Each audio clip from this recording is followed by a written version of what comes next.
Good evening, everyone. It's day 30 of trying to heal sleep apnea, and today has been a crazy day.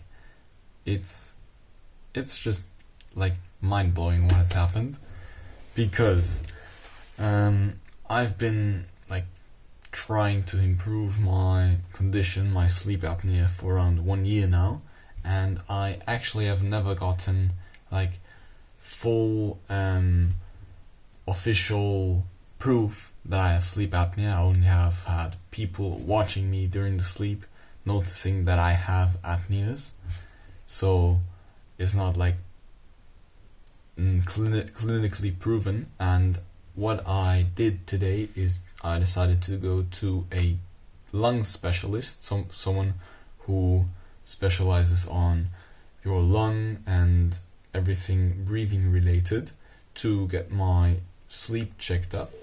I'm even going to like wear this. Whoops. So there's like a machine in there that I'm gonna have to wear tonight. I nearly forgot it actually, which would have been shit because it costs money to try this out. But anyways, the thing that blew my mind at the doctor was that the assistant of the doctor, when she saw me, and I had to like test my lung capacity at this strange machine, she asked me, why is your nose broken? And I was, what?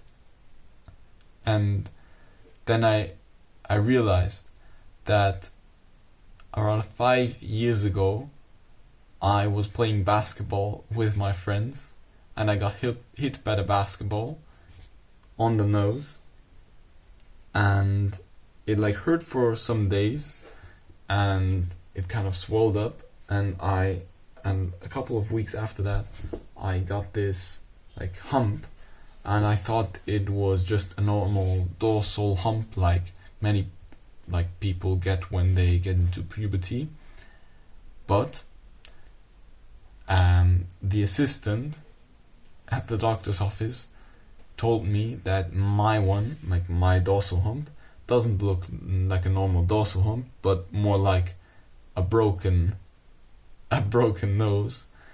And it's the thing that made it so mind-blowing for me is that it made like so much sense, because first of all, like I had this basketball accident around 4 to 5 years ago, so and just around a month after I had this, like the basketball incident, I started to develop this hump here, and so like the timeline works out. And also I have also developed the sleep issues that I have in the last 4 years. I have especially had issues in the last year, but even before that, my sleep was never like really good. I never felt that sleep was something that was refreshing my body, but just keeping me alive, kind of. And it now makes so much sense.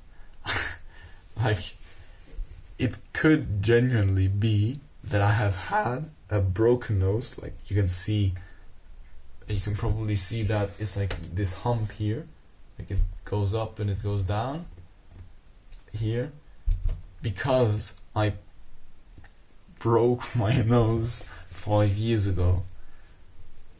That's like so crazy. And the thing is, like, if you have broken, I asked the assistant and also the doctor what kind of implications that can have on breathing, and if that could be the cause of my sleep or like respiratory nocturnal problems. And she said most definitely, because she has had a friend that also had a broken nose and didn't know that she had a broken nose, and when she got it fixed, she apparently said, wow, I have never actually been able to breathe, or I have never known what it is like to breathe properly.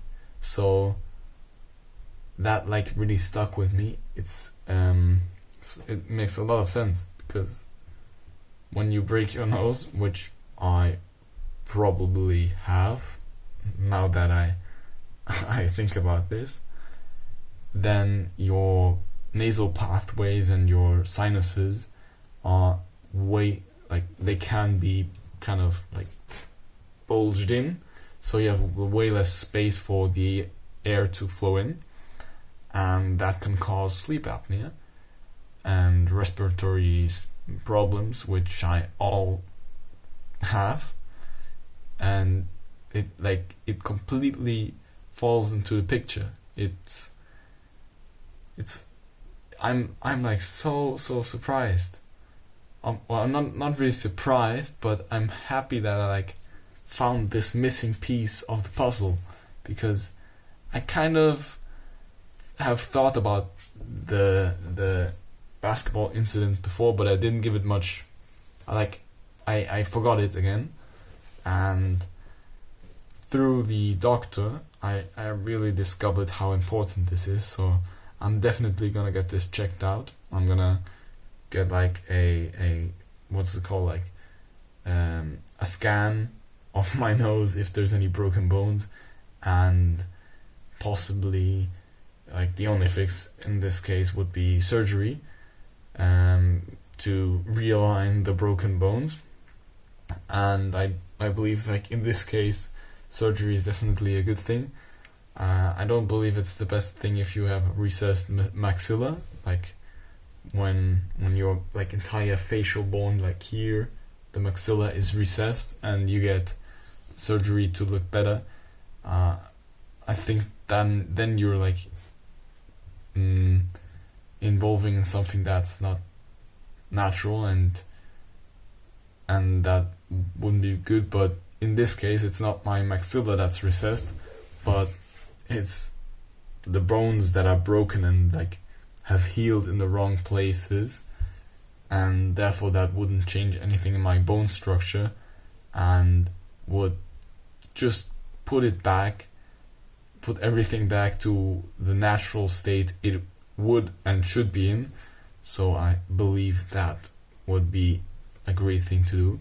But I'm actually already like thinking too forward in the future, because I still have to find out if it's really broken. I'm like 95% sure, but I still gotta get it checked out and see what I can do about it. And yeah, so probably gonna be surgery, but let's not speak too fast and see what comes. Yeah, so that's what I wanted to share today. I find it really interesting and a kind of like a plot twist, because I thought it was my structural, or that it was just my bad habits that have been causing this sleep apnea and breathing problems stuff. And it turns out that it could not be entirely that, and also be caused by my fucking broken nose. So yeah, I'll keep you updated with that. It's gonna be really interesting. So I'm gonna get it like go to the nose doctor as fast as possible to get it checked out, and yeah, I'll tell you what happens. Yes. See you tomorrow.